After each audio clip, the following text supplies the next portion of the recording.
Now, President Cyril Ramaphosa has arrived in St. Petersburg for the continuation of the African peace mission to the Ukraine and Russia conflict. His arrival in the Russian capital follows discussions with Ukrainian President Volodymyr Zelensky. Several other African heads of state are also in attendance. Meanwhile, security personnel and journalists who were stuck in Poland will return home tomorrow. eNCA senior reporter Aviwe Mtila joins us now from Warsaw. Aviwe, thank you so much for joining us. Of course, we know that the 120 security personnel that was supposed to link up with President Cyril Ramaphosa to go with him to Russia, they will no longer be going with him. They are coming back home.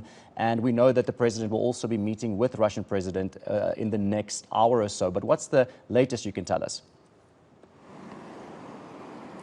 Yes, those 120 personnel are currently with us here in Warsaw, in Poland. After arriving, of course, on Thursday, we understand that we got touchdown in the Chopin airport here in Poland, in Warsaw, at around 1:30 on Thursday afternoon. And 26 hours later, at around 3:30 on Friday, just yesterday, is when we were eventually allowed to disembark. Of course, there were issues around the permits and just questions around whether the weapons that were accompanying that presidential protection service were authorized and allowed into Poland itself. That would talk to geopolitics, because if you are to ask the head of the PPS, that's General Wale Roda, he'll tell you that they've been on similar missions around the world, and in fact they've never had such issues. For example, just on our way to Poland here, we had to circulate the Mediterranean Sea a number of times because we weren't allowed in the Italian airspace.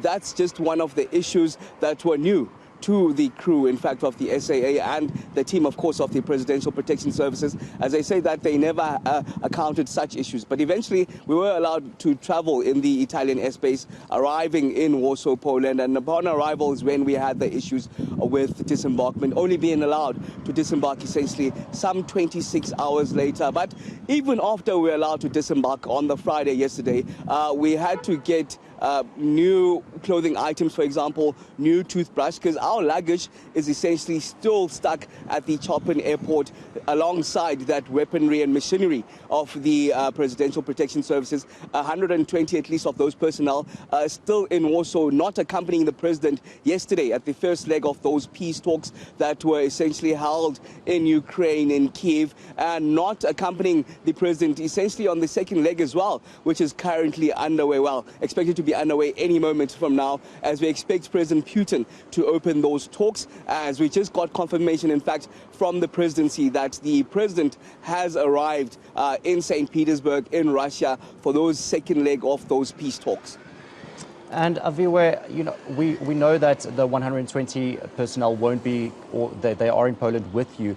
Are there any plans for them to return home anytime soon?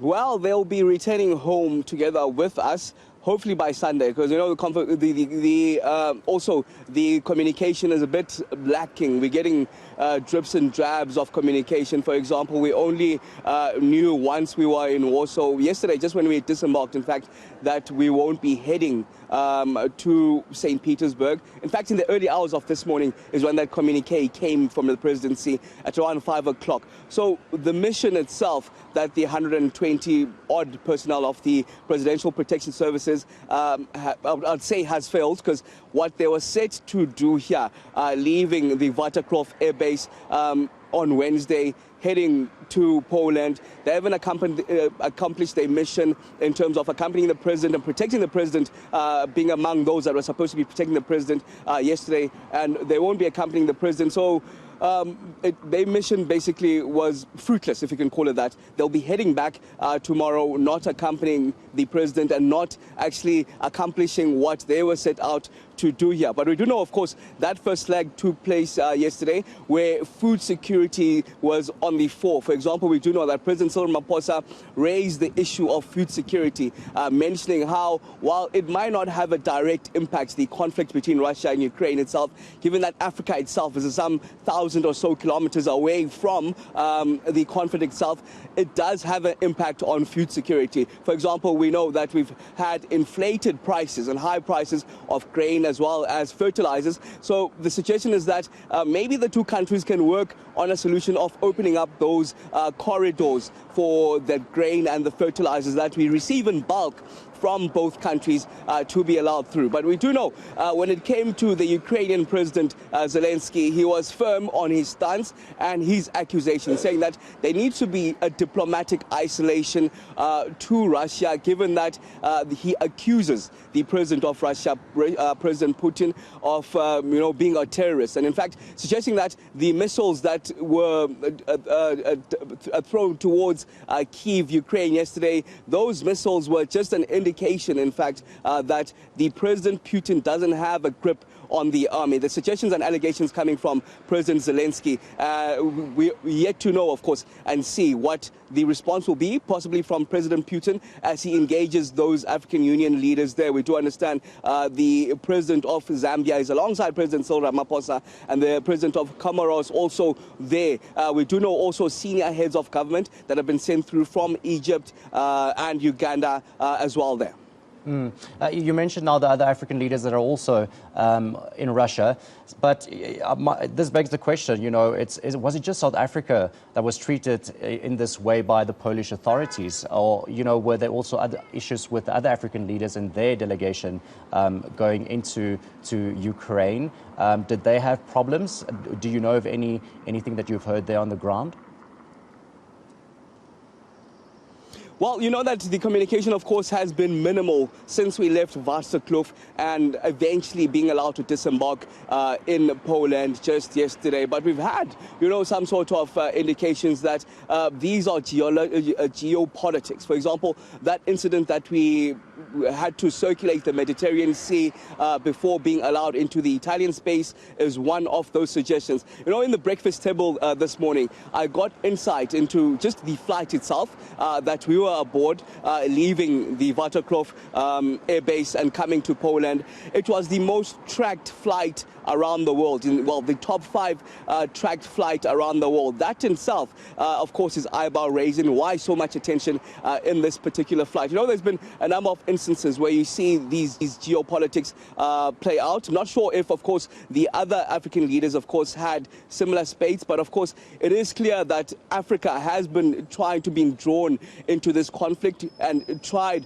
of course, to take sides in this conflict. Of course, we do know South Africa itself has been in the spotlight and criticized for its stance. We have that non-aligned stance as South Africa, but that's been questioned, especially when that issue of the U.S. ambassador suggesting that we loaded weapons to Lady R, of course, that Russian ship, and supplied that with weapons, of course, disputed by the SANDF chief himself, willing to put his job on the line, suggesting that that's not the case. So there's been a lot of criticism. So this peace mission itself is very important for the African continent, as we do understand that we hold a lot of weight when it comes to the UN General Assembly itself. We're the biggest voting delegate in that General Assembly. So what Africa says, and it seeing as a united, stance when it comes to this Russia and Ukraine conflict is very important. Also, just to show that stance that we're trying to shield ourselves from being dragged from either side and trying to maintain keeping peace and reaching a resolution as the African continent that will bring about peace. And whatever happens between Russia and Ukraine, that diplomatic stance of being not aligned with war itself, but rather being aligned with peace and ensuring that they reach the means of peace, I beg your pardon, in a diplomatic way. And Aviwe, we heard from General Wally Roda, who's the head of these security forces or protection services for the president, and he was very vocal in saying that, the treatment, it seemed like it was racist in a way, and racism played a big factor here.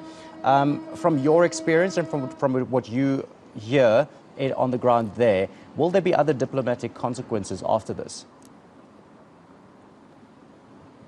You know, we've had these extensive conversations, especially over the last 3 or so days with the general of the PPS, Wale Rhoda, and he was quite infuriated. And he says he's never had this experience in a whole his life. There's never been issues of permit. And in fact, once they arrived here and they wanted those permits and the original documentation of the weaponry that they were carrying, and even asked to open up those cargoes, which they say that is something that doesn't ordinarily happen. They were willing to comply. The embassy assisted in providing the original documentation of the weaponry, but all of a sudden the Polish authorities switched up on them and started speaking, the Polish original language here. So that suggests that already there was some hostility towards the South African delegation coming in here. Not only that, I mean, there are shocking revelations that we heard, even from a lady, an ambassador, we do know, from the embassy, a diplomat, in fact, that was trying to, calm the waters and try to get us out of that flight. She suggests that she was strip searched naked in front of the Polish male authorities. That would talk just on those racial barriers and the accusations, of course, that we heard quite pointedly from General Wale Rhoda, that all of this had racial underlinings underneath them. But not only that, it's geopolitics, as we suggest, and mentioning that, Poland is quite close to the US, and these peace talks don't bode well, for the broader context of what the West would try to achieve. Those allegations coming in from some of the experts. So it's yet to be seen exactly where it will happen. Will this be the last of it? And how, with the flight itself, we understand, currently grounded now, will there be further issues in getting the 120 odd, personnel from the Presidential Protection Services back into the country, as well as some of those 12 or so journalists that are currently stuck in Warsaw in Poland, not able to cover the first leg that was in Ukraine and Kyiv, and now the current second leg of the peace talks happening in St. Petersburg in Russia. Thank you so much. Our senior reporter, Aviwe Mtila, he is in Warsaw, Poland, reporting live for us. Unfortunately, the media couldn't join President Cyril Ramaphosa in Russia because of those diplomatic rows between the South African delegation and the Polish authorities. Of course, geopolitics playing a massive role here in this whole situation. But Aviwe will be giving us updates throughout the day. And of course, the president is meeting Vladimir Putin in the next hour or so, and we will definitely be going live there as soon as we can.